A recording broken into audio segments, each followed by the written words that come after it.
My name is Dr. Oliver Weatherby, and I'm 54 years old. I had lived my life staring at the skies, tracking their moods, memorizing their shifts, and trying to predict their next violent outburst. 28 years in the National Weather Service had taught me to trust in the data. The radar sweeps, the models that hummed in the background of every storm season. But what it had not taught me was how to silence the restlessness that brewed in my chest when the storms ended, when the skies went quiet, and I was left with nothing but the hum of machines and the sound of my own solitude. You see, you think you can hide from yourself by staying busy, but every man eventually runs into the truth of his own emptiness.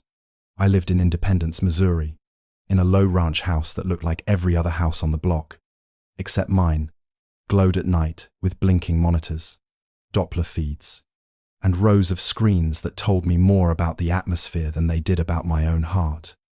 My dog, Chester, a golden Labrador, was the only soul who greeted me when I came home. The divorce had taken my daughters to Phoenix with their mother, and while time had dulled the bitterness, it had not softened the ache. Work became my refuge, my excuse, my shield. I'd stay in the weather center for 18-hour stretches, memorizing cloud movement, as if that data could fill the hollow inside me. And yet, there was something in me that went beyond the data. My colleagues teased me about it. They said I had storm bones, like the old farmers used to claim, a tingling in my arms, a hum in the back of my neck. I always sensed the sky was about to change before any instrument caught it. Storm chasers called me their compass, because if I said a cell would spin up, they knew to head that way. I never admitted it out loud, but I felt it too, as if the weather and I shared a nervous system. When thunder gathered hundreds of miles away, something in me stirred, like an echo. Restless emptiness. That's the phrase I keep circling back to. You keep chasing bigger storms, fiercer winds, louder thunder, but none of it fills the silence in your chest. I was raised Methodist, but I drifted. Too many rules. Too many men trying to speak for God, when they couldn't even keep their own houses in order. I told myself I still believed, just not in buildings, not in preachers. God was too vast, I said, to be contained in any one creed. It was a way of excusing my distance. It was easier to study the skies than to kneel under them. At night, when the Midwest slept, I sat in front of flickering screens, the glow of radar green and lightning blue on my face. The soft hiss of machines lulled me into a strange comfort. You've probably felt it in your own way, losing yourself in something measurable, something you can control, so you don't have to face the chaos inside. For me, forecasts became prayers I could control, warnings I could issue that made me feel like I mattered. Every tornado watch was a way of pretending I still had purpose.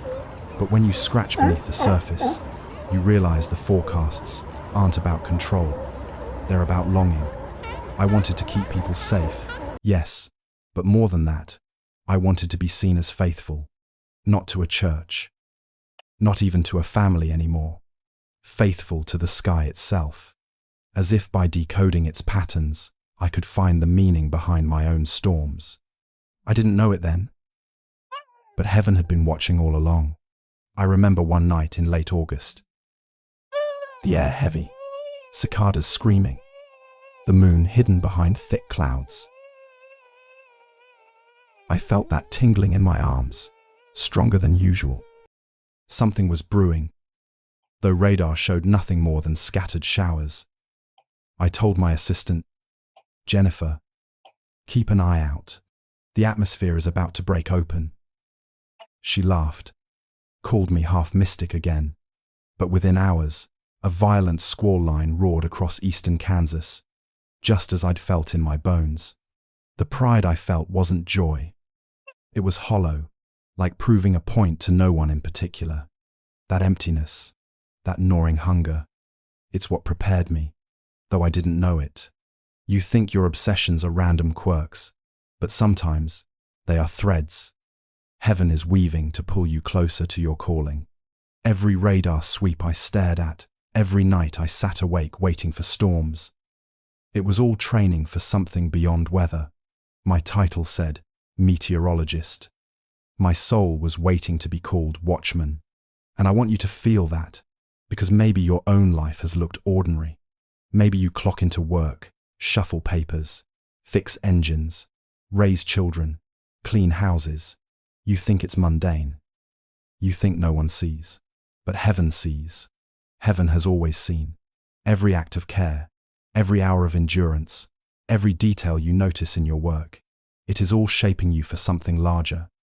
That restless emptiness you carry may be the stirring of a purpose you cannot yet name. Back then, all I knew was loneliness. The silence in my house, after Chester curled at my feet, the sting of seeing my daughters only through video calls, the exhaustion of being needed by weather charts, but not by anyone who knew my name deeply.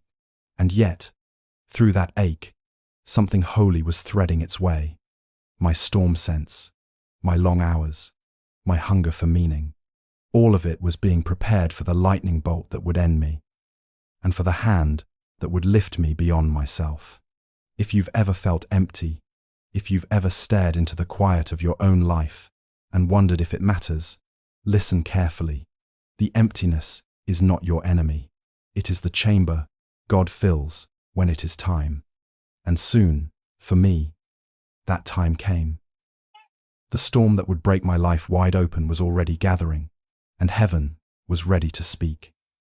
It was the night of the 3rd of September 2025, when the storm arrived, though not in the way the models had promised. You know that kind of night, the fluorescent lights of the weather center buzzing overhead, the hum of servers rattling in the corners, and a silence so sharp it makes your own heartbeat sound like thunder. I sat hunched over the Doppler readouts, sipping lukewarm coffee that tasted of cardboard when the first tremors began. At first it was just a flicker on the radar, a smear of color where nothing should have been. But then every instrument in the room went haywire, all at once, as though the atmosphere had decided to laugh at our science. Screens strobed, alarms shrieked, and the air itself began to vibrate. My storm sense ignited in a way it never had before. Not a whisper, not a tingling, but a tidal wave of electricity rolling through my bones. I looked up, and outside the window, above the main console, I saw it. A supercell, materializing like a living beast. It spun with a symmetry so perfect it seemed sculpted by divine hands. An eye in the sky staring straight into my soul. I should have obeyed protocol. Should have run to the basement like the manuals drilled into us. But you know how awe works, it freezes you. It whispers, watch just one more second. The thunder came not as rumbling chaos but as music, deep harmonies layered on themselves, a choir of heaven rehearsing for eternity. My pulse raced, my palms dampened. For a moment, I forgot to breathe. You've heard thunder rattle your windows, but this was different. It sang, like the sky had opened its throat to release a hymn too ancient for words. And then the lightning came. I had always believed that safety glass and grounding rods made us immune inside that building. But no structure can shield you when heaven decides to touch the earth directly. A bolt, white as the birth of creation, shot through the window, splitting reality in half. One heartbeat, I was Oliver Weatherbeebe, senior meteorologist, tethered to caffeine and glowing screens.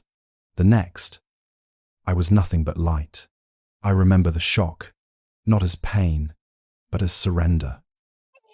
My body convulsed, but my soul slipped free, effortless as smoke. I looked down and saw myself collapsed in the chair, skin charred in patches, hair singed into a grotesque crown. Paramedics, summoned by alarms, burst through the doors, their voices frantic, their hands racing across my chest, pumping, shocking, commanding. But to me it looked like a play acted out in slow motion. I floated above it, watching with the detachment of someone who had finally shed his burden. You think death will terrify you, but I tell you, in that moment, there was only relief. Relief from the weight of unanswered questions. Relief from the ache of divorce. From the fear of failing my daughters.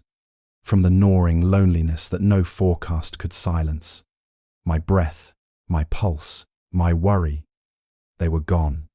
And in their place, a lightness I had not felt since childhood. I drifted upward, as if carried by a current invisible to the human eye. The storm outside still raged, but I was no longer bound by it.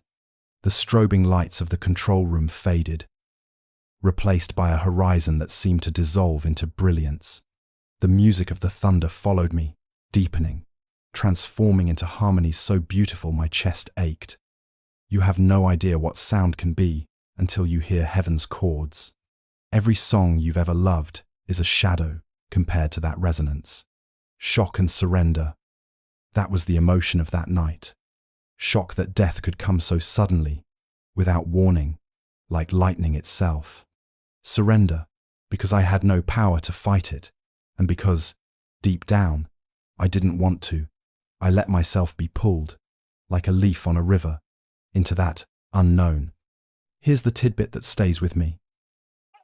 Lightning entered through a window designed to be safe. Think about that. All my years of training, all my dependence on technology, all my safety procedures, they meant nothing when heaven's will struck. We place so much trust in glass and concrete, in human inventions, in our fragile systems of control, but one flash of divine fire, and all of it crumbles. You cannot insulate yourself from eternity. I want you to feel that, friend. You think you're secure in your routines, your career, your bank accounts, your sturdy walls. But safety is an illusion if your soul isn't anchored. When lightning comes for you, whether in the form of death, loss, sickness, or sudden change, you will find that none of your safeguards matter. Only what is eternal can hold. That night, the eternal broke into my life through glass and thunder. I watched the paramedics lean over my limp form, but their urgency no longer owned me. My true self was being carried upward, called into a reality far greater than I had ever dared to believe.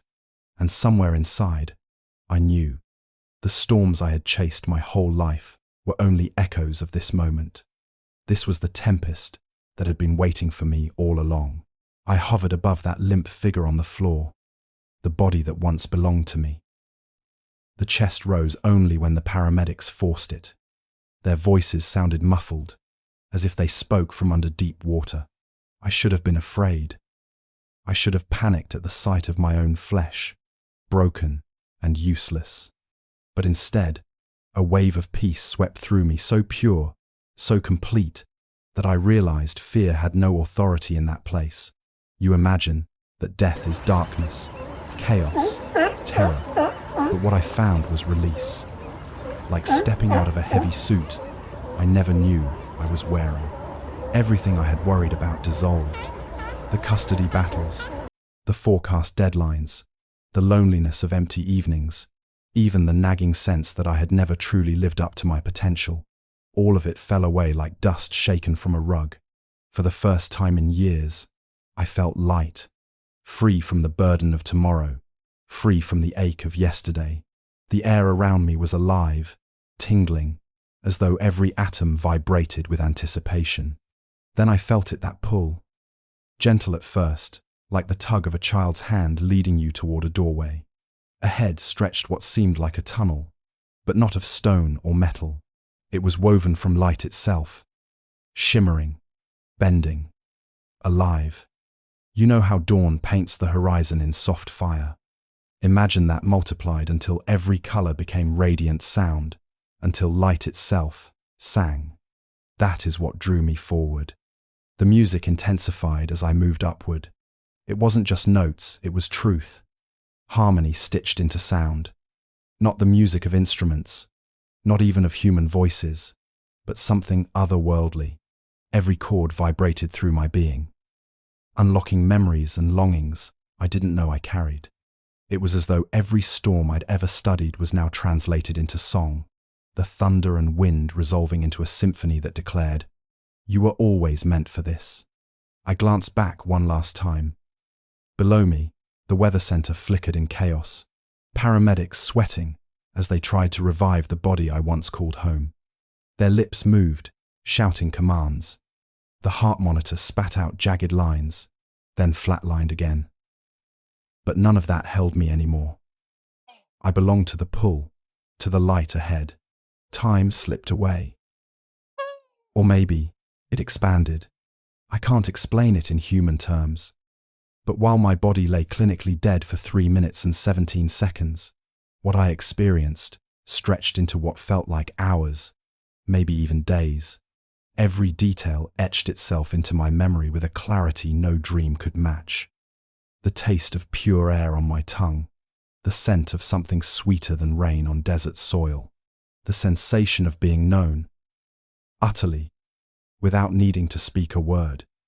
Awe consumed me, awe so thick it felt like the very atmosphere of that place. I had studied storms my whole life, but nothing compared to this. I had seen tornadoes twist steel like twine, lightning split towers, hailstones crash through windshields. Those forces shook cities, but this light shook my soul. It wasn't destructive, though. It was awakening.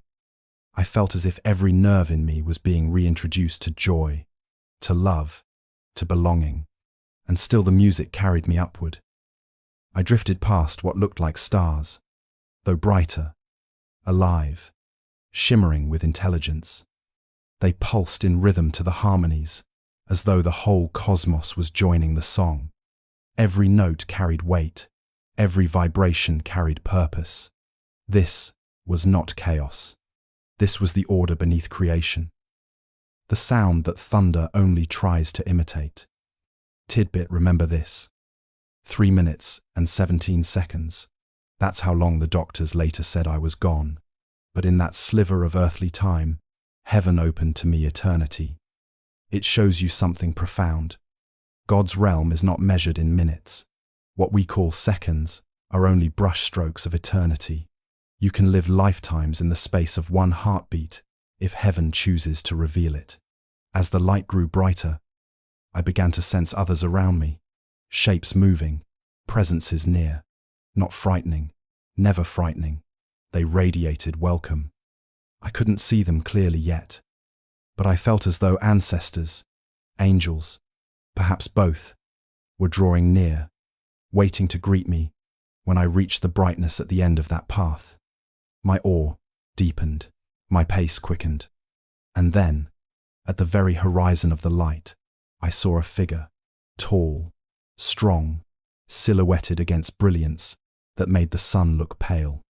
I knew, before I could even think it, who it was. Every Sunday school image, every whispered prayer of my childhood, every storm that had ever made me sense something greater, they all converged in that instant. Jesus was waiting, and my soul leapt like a child running home. He stood there in the radiance, and for the first time in my life, I saw Jesus not as an idea, not as a picture in a dusty Sunday school room, but as a living presence that carried eternity in his very being. His figure was strong, tall, framed by light that wasn't blinding but welcoming, like the glow of a hearth on the coldest night of winter. His hair was dark, his skin weathered by sun and wind, and his hands bore scars that glowed as if light itself poured through them. They weren't wounds of shame, they were windows into glory. But his eyes, my God, his eyes. I had spent decades staring into radar images, studying storms, tracing the dance of clouds and winds. None of it compared to what looked out at me from those eyes. They held the depth of every storm I had ever tracked, every lightning strike I had ever measured. But layered beneath that power was tenderness, infinite tenderness, the kind that makes you fall apart.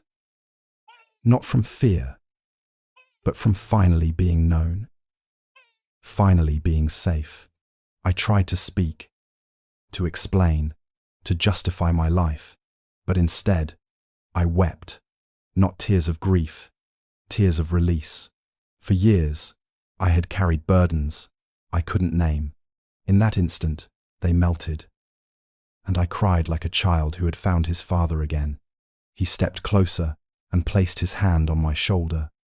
The moment his touch fell on me, waves of love poured through me, stronger than any force of nature I had studied. Love deeper than my devotion to my daughters, wider than the skies I had spent my life tracking, more powerful than the violent tempests that split towns apart. It rushed through me until I thought I might dissolve in it. And then he spoke, not in sound alone, but in resonance, like thunder vibrating through marrow. He called me by name, not Oliver, not doctor, not meteorologist Weatherby, but my faithful watchman. His words went deeper than ears. They reverberated in the very structure of my being. For the first time, I understood what it means to be called, not hired, not titled, but truly called. I wanted to object. Faithful? Me? I had been divorced, distracted, more loyal to weather charts than to church pews. But he silenced every protest with his gaze. He reminded me without words that for 28 years, I had warned people. Every tornado siren I helped trigger, every storm report I issued, every sleepless night watching skies, it had been ministry, though I had never named it that way. My service wasn't wasted. It was love, disguised as forecasts. That revelation undid me. How many of us dismiss the ordinary, thinking God only uses pulpits and pulpits alone, and yet he showed me that every act of care, every alert I sent, every warning I gave to protect families was an act of service to him. Friend, don't underestimate your daily work. What you think is mundane may be worship in disguise. The main emotion of that meeting was overwhelming love. Love that did not scold. Love that did not compare. Love that named me, claimed me, affirmed me. I realized then that all the restless emptiness I had carried was not a curse, but a hunger that only he could satisfy. Here's the tidbit I cannot let you miss. Jesus reframed my entire career. I thought I had been serving science, chasing storms, crunching numbers, but he revealed that I had been serving him all along by warning his people, by watching the skies as a form of guardianship. Imagine the weight of that moment. Imagine your whole life being reinterpreted, not as wasted hours, but as worship you didn't recognize. That's what he gave me. He leaned closer, and in his voice, thunder and tenderness merged into one. You have watched the weather for my people, he said, but now you must see further than radar, further than clouds. There are storms no instrument can measure. I need you to warn them, not of rain, not of wind, but of darkness. Darkness. The brilliance around us shifted. The warmth of his love remained, but his expression grew solemn, grave. I braced myself, for I could sense the weight of what was coming. He was about to show me something beyond meteorology, beyond science, beyond anything I had ever dared imagine. And in that gravity, my soul both trembled and leaned forward, because when Jesus says, "Look, you know the sight will change everything," the brilliance around us shifted, as though the light itself folded back to reveal a higher vantage point. Suddenly, we were standing together on what seemed like the peak of the tallest mountain in the world. The air was thin, sharp, filled with an otherworldly stillness. Below us stretched the entire globe, spinning slowly, its oceans gleaming like liquid sapphire, its continents quilted with forests, deserts, and cities. I had studied Earth from satellites and radar, but nothing compared to this. It was alive. Every current of wind, every shimmer of water, pulsed with a rhythm that spoke of its creator. Jesus stood beside me, his hand still resting on my shoulder, anchoring me to that vision. "Look," he said, and though his voice was gentle, it carried authority that made the entire planet tremble in my sight. I leaned forward, scanning what should have been familiar. The jet streams, the pressure systems, the monsoons over Asia, the hurricanes swirling in the Atlantic. It was all there, predictable, almost comforting. But then, my eyes caught something else. Dark patches. At first, I thought they were simply storm systems, heavy cloud banks gathering over certain regions. But these shadows were different. They pulsed like bruises on the skin of the earth, oozing darkness that wasn't atmospheric at all. I could sense them, feel them, as though despair itself was rising like smog from the ground. Cities I recognized: New York, Sao Paulo, London, Beijing, were covered by these patches. And while the weather moved in its natural patterns, these shadows clung, spreading without wind, thickening without rain. I shuddered. What am I seeing? Jesus' gaze didn't leave the planet. You're seeing the spiritual atmosphere, he answered, his words vibrating through me. The prayers of the faithful rise like incense, glowing as streams of light. But where hearts have turned cold, where my name is forgotten, darkness gathers. These are not storms of weather, Oliver. These are storms of the soul. I looked again, and he was right. In places where people prayed, small towns, hidden churches, faithful families, I saw light rising like golden threads, piercing the shadows. The more I focused, the more I realized how real it was. Every whispered prayer, every tear of repentance, every cry for help, left a visible trail upward, burning bright against the spreading dark. Fear rippled through me. The meteorologist in me wanted to issue a warning, to mark the map, to calculate where the darkness would drift next. But this wasn't a forecast I could run through a model. This was humanity's collective choice, faith or faithlessness, written across the very air we breathed. Emotion flooded me, fear mixed with a deep, gnawing curiosity. Fear, because I could see how fast the shadows were spreading, how cities were drowning in forgetfulness. Curiosity, because I wanted to know what Jesus saw when he looked at this globe every moment. Did he always carry this sight, this weight of prayers and darkness intertwined? The tidbit I hold onto from that vision is this. I literally saw prayers. They weren't abstract wishes. They were visible streams, rising from earth to heaven, piercing the clouds of despair. And the absence of them created darkness that thickened like storm clouds left unchallenged. Every prayer mattered. Every silence mattered too. I turned to him.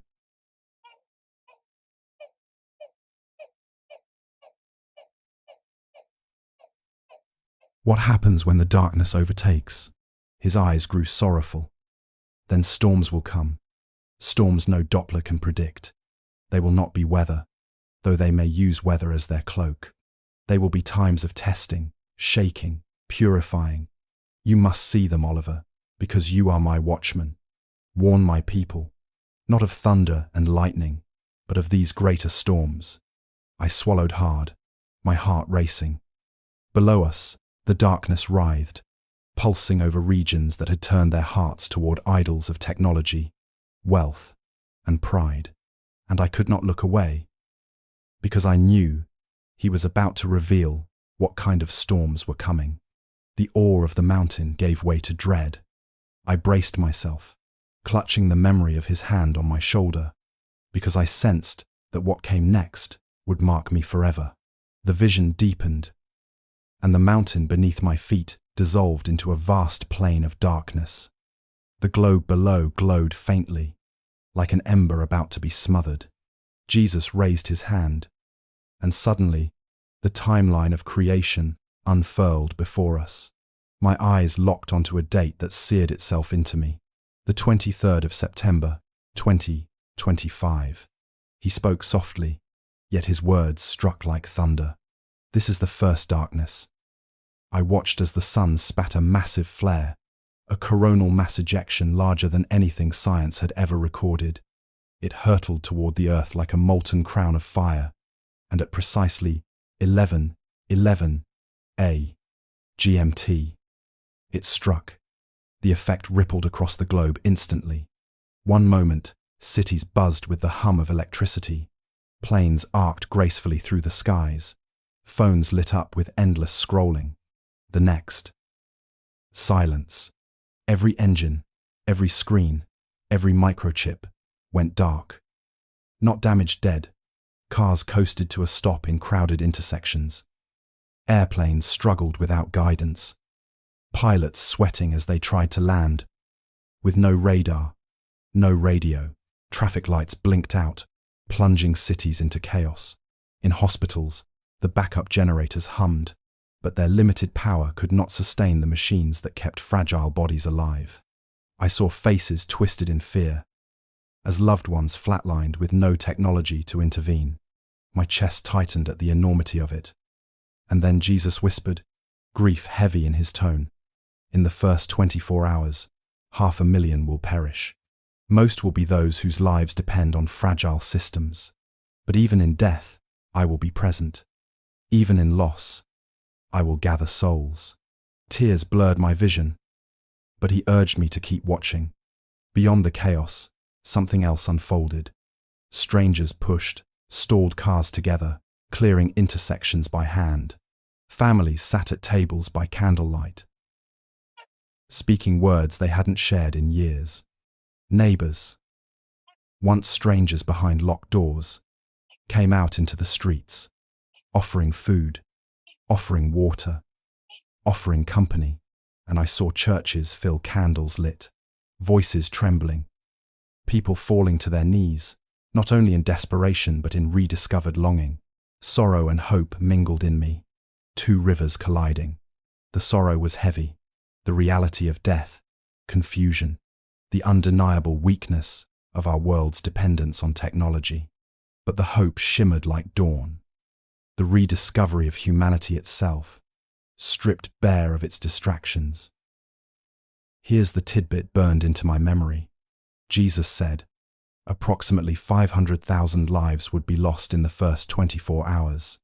And yet, in those 3 days, more souls would be born into his kingdom than in the previous year combined. Think about that. In the same breath as tragedy, heaven was preparing the harvest. The vision panned outward, and I saw golden lights rise like incense from darkened cities. Prayers, millions of them, rising from lips that hadn't prayed in decades. Husbands holding wives' hands, children asking questions about God their parents had avoided. Candlelit living rooms became altars. Community centers became sanctuaries. People discovered that silence was not emptiness, but invitation. Yet, I also saw the cost. Planes falling from the skies, ambulances unable to respond, food spoiling in stores without refrigeration, the weak, the sick, the fragile paying the highest price. My heart clenched with grief, but Jesus steadied me with his eyes. "This is not punishment," he said. "This is mercy. The world has forgotten me. For 3 days, I will strip away their idols, so they may see clearly. Many will return to me. Many will finally listen." I felt the pull of that word mercy. To human eyes, disaster looks like wrath. But from heaven's perspective, it can also be an open door. The silence of dead technology was not absence but invitation. For 3 days, humanity would look up from their screens and remember each other. And in remembering each other, they would find him again. The first darkness was terrifying, yes, but as the vision unfolded, I realized it was also beautiful. It was as if God had pulled the plug on a frantic world, forcing stillness, forcing connection, forcing prayer. A divine reset button, temporary but transformative. I turned to him, shaken. "Lord, how soon is this coming?" His reply was immediate, solemn. "Very soon, Oliver. Very soon. And you must tell them, prepare them, not only with candles and food, but with hearts ready to meet me in silence." The mountain flickered back into view, but the glow of that first darkness lingered in my chest like a scar and a promise.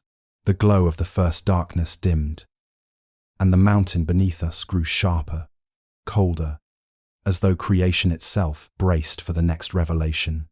Jesus' gaze swept across the earth again, and a new shadow began to creep outward from the heart of Jerusalem. Midnight marked its birth, the 21st of March 2026, and at first it looked like fog, a heavy veil rolling outward in every direction. But it wasn't fog, it was darkness so thick it had weight, a living shadow that blanketed the planet like an invisible tide. I watched in stunned silence as it moved across deserts, mountains, oceans, cities. It wasn't the absence of light, it was the presence of something else. I leaned forward, straining to make sense of it. Then I saw it clearly. The darkness did not touch everyone the same way. Some people moved about as if nothing had changed. They glowed faintly, wrapped in a soft golden aura that shielded them. Their homes were lit, though no lamp burned. Their steps sure, though the street was pitch black. But others stumbled in terror, blinded, clutching at walls, unable to see even their own hands. "This," Jesus said, his voice both thunderous and sorrowful, "is not about physical light. It is about spiritual light. Those who have welcomed me into their hearts will carry my radiance within them. Those who have rejected me will walk in blindness deeper than any night they have ever known." The emotion that gripped me was urgency. Sharper than fear, I wanted to cry out, to warn families, to beg people to open their hearts before this shadow reached them.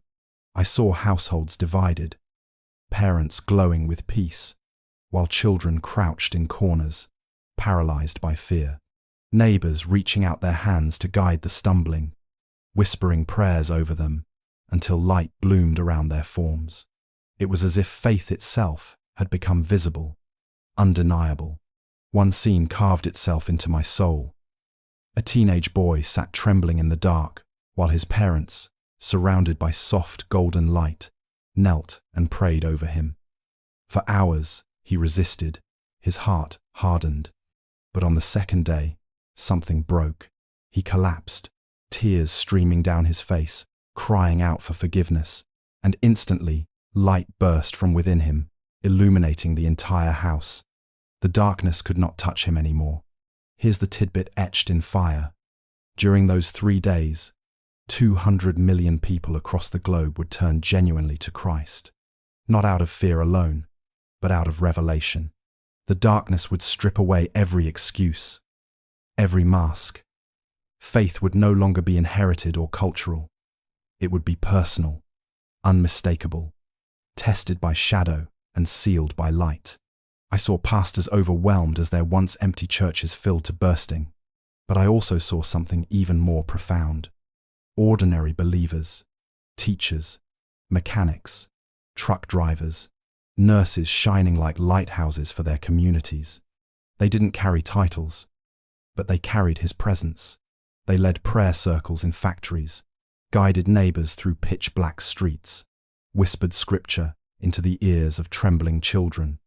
These ordinary men and women became the true ministers of those days. The darkness itself became a revealer, a mirror for the soul. You could no longer hide behind polite religion or empty denial. Either the glow of Christ was within you, or it wasn't, and the world would know. I turned to Jesus, my heart racing. Lord, what about the ones who refuse? What about those who mock even in the dark? His expression was grave, yet filled with mercy. Some will choose blindness. Some will harden their hearts, even as light reaches for them. But many millions will see clearly for the first time. My people must be ready to guide them, to love them, to welcome them. Urgency pressed on me like the weight of a storm front. I thought of my daughters, of my neighbors, of colleagues who laughed at faith. Would they carry light, or would they stumble in terror? The answer lay not in wishful thinking, but in choices made now, before the shadow arrived. As the vision faded, I felt the shadow linger in my bones. This second darkness wasn't about failing technology or collapsing systems. It was about souls laid bare, families tested, nations divided, but also millions redeemed. It was the storm of the Spirit, and it was coming, whether the world believed it or not. The mountain trembled beneath my feet, and I knew before Jesus spoke that the third vision would be unlike the others. His eyes were steady, but his face carried a gravity that pierced me. He lifted his hand, and the world below shifted once more. A date ignited in the air before us, the 20th of August 2026. My chest tightened, for I could feel judgment woven into that number. At 11:11 a.m. GMT, the sky split open again with a solar eruption, brighter and larger than the first. But this time, it was not alone. As the firestorm hurtled toward Earth, the supernatural shadow from the second darkness descended at the same moment. Natural and spiritual calamity collided, blanketing the planet in a darkness that shook creation to its core. The first thing I saw was the destruction of technology, not temporary this time, but permanent. Transformers exploded in showers of sparks. Power grids collapsed, never to be revived. Satellites spun lifeless in orbit. The hum of modern civilization fell silent, not for 3 days only, but for good. Cities that had thrived on neon and electricity lay in eerie stillness, their proud towers mute against the horizon. Then the spiritual veil ripped wide, and humanity saw what had always been around them but never acknowledged. Those who belonged to Christ beheld angels, radiant, ministering, their presence bringing peace, even in the midst of ruin. Worship filled the air, not confined to buildings but rising in fields, homes, and ruins alike. Healing flowed, supernatural provision multiplied food, and communities held together with strength, not their own. But the others, those who had rejected him, saw demons unveiled. The very darkness they had flirted with made manifest. Shadows with twisted faces pressed against them, whispering lies, clawing at their minds. Some screamed until their voices broke. Others collapsed into madness, their denial finally shattering under the weight of revealed reality. The emotion that seized me was dread. Pure, cold dread, because there was no more middle ground, no fence to sit on, no delay. The third darkness was the great separation. Sheep from goats, faithful from faithless, light from dark. Jesus' words thundered. After these 3 days, there will be no more pretending. Every soul will be revealed for what it island. I wanted to look away, but he directed my eyes to small towns, rural places, clusters of believers who had heeded the warnings of the first and second darknesses. They had simplified their lives, stored food, learned skills, but more importantly, they had bound themselves together in faith and love. I saw one in Iowa, a small community that had built gardens, workshops, schools around their church. When the darkness came, they were ready not because they had stockpiled the most, but because they had chosen to trust and to share. They became a beacon amid the chaos, a living testimony that faith can thrive, even when the world falls apart. Here's the tidbit etched forever into me. The third darkness permanently destroyed the world's power grids. Civilization, as we knew it, ended in those 3 days.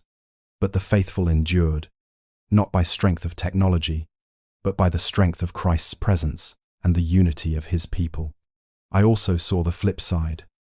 Congregations that had swelled during the second darkness began to fracture when true sacrifice was demanded. Some pastors fled. Some who had confessed faith out of fear abandoned it when comfort vanished. Jesus' voice was heavy. They wanted rescue, not relationship. They wanted miracles, not transformation. Yet, amid that falling away, others shone brighter. Men and women who clung to him became like gold, refined by fire. Their communities flourished with peace and supernatural provision, while the rest of the world descended into chaos. The dread in me was fierce, but so was the clarity.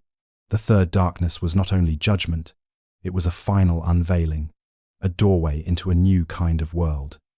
Civilization's scaffolding collapsed. But what rose from the ashes was simpler, truer, closer to the design God had always intended. When the vision faded, my heart pounded. I could still hear the echoes of demons screaming, but also the songs of angels carrying the faithful through the dark.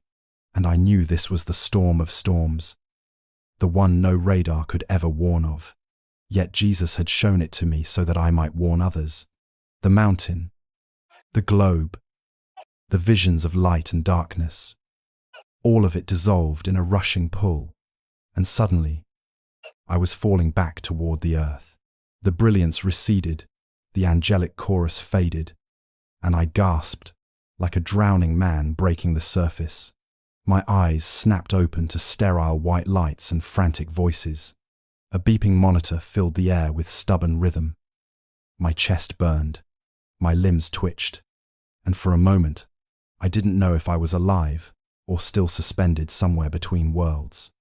Jennifer stood at the foot of my bed, her face streaked with tears, her hands clasped like she had been praying for hours. A doctor leaned over me, shaking his head in disbelief. 3 minutes and 17 seconds, he muttered. We thought you were gone. I wanted to tell him that I was gone, further gone than he could imagine, and that I had seen what no Doppler radar or satellite could ever reveal. But my throat caught, and all I could do was weep. The days that followed blurred with recovery.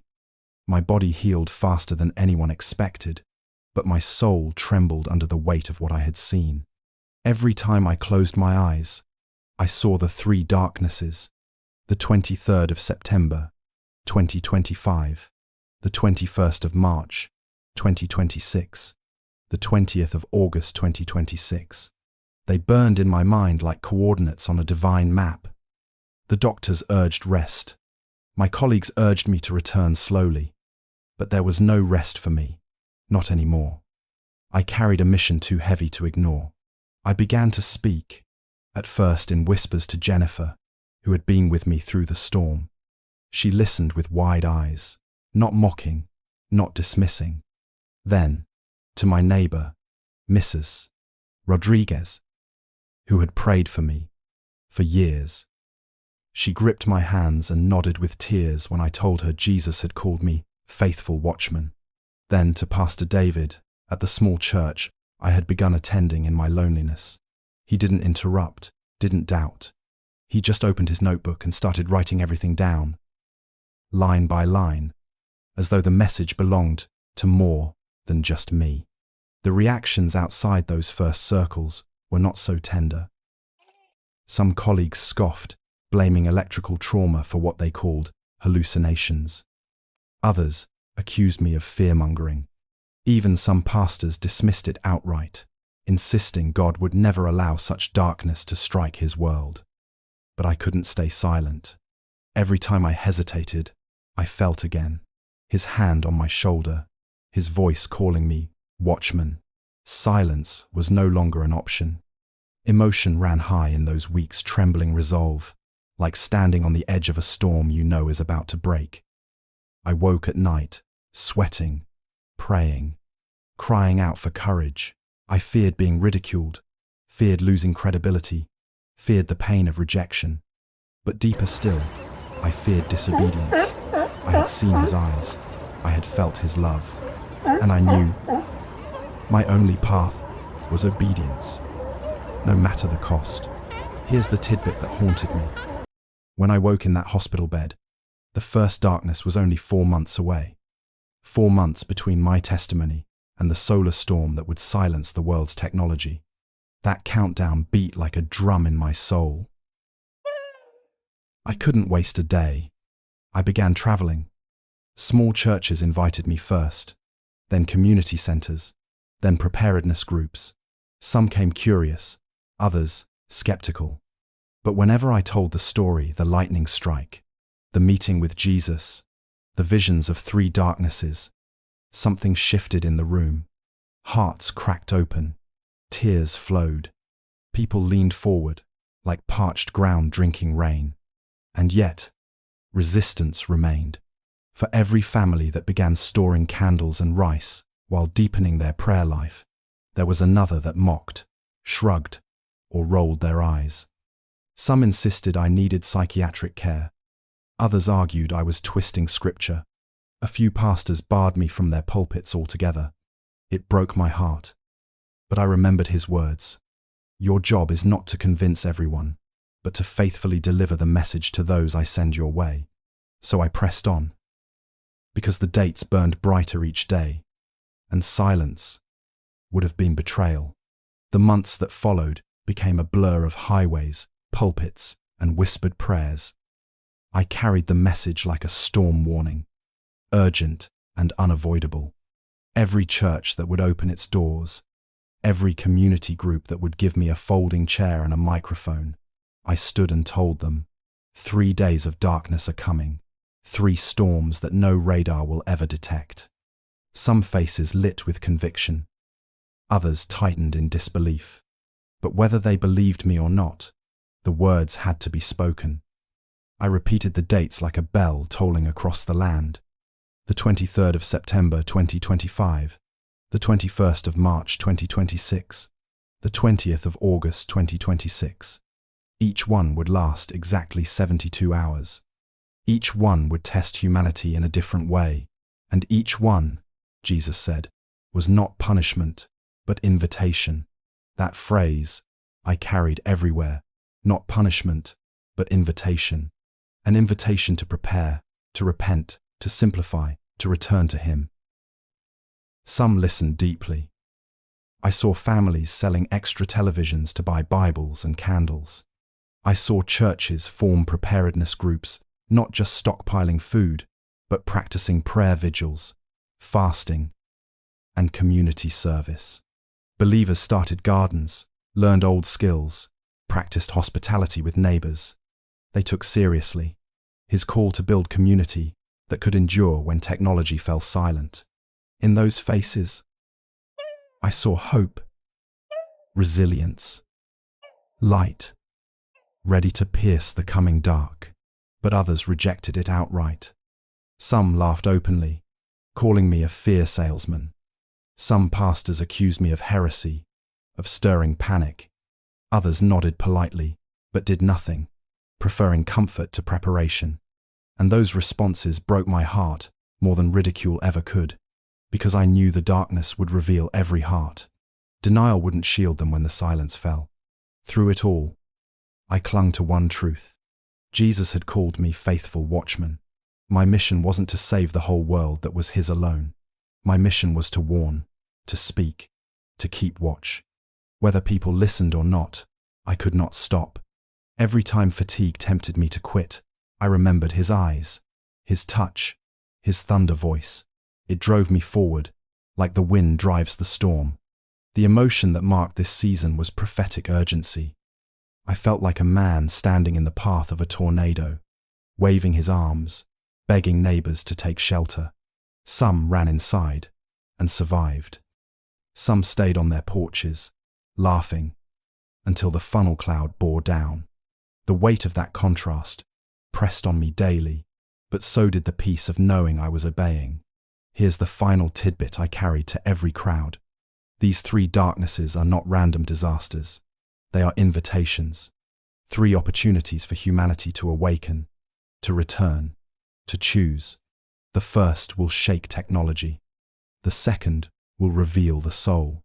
The third will separate forever. But even in the shadows, His mercy runs like light through the cracks.